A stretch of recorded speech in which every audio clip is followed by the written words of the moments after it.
Hi! நம்ம வீட்டு தோட்டத்தில் இருக்க மஞ்சள் செடிகளுக்கு நம்ம இயற்கை உரமாக கடலை புண்ணாக்கு கொடுத்துருந்தோம். கொடுத்து இப்போ ஒரு 2, 3 நாள் ஆச்சு.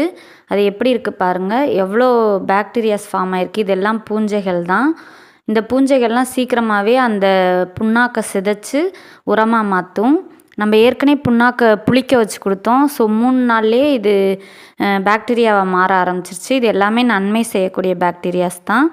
இதெல்லாம் உரமாக மாறி நமக்கு மஞ்சளுக்கு நல்ல சத்து கொடுத்து மஞ்சள் நல்லா விளையிறதுக்கு ஹெல்ப் பண்ணும்.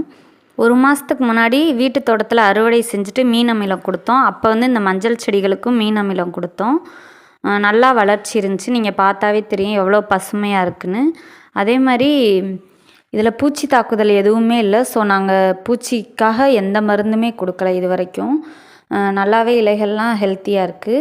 இந்த இடத்துல பாருங்கள் நிறையா புண்ணாக்கு விழுந்துருச்சு போல். ஸோ அந்த இடம் பூரா வெள்ளையாக இருக்குது.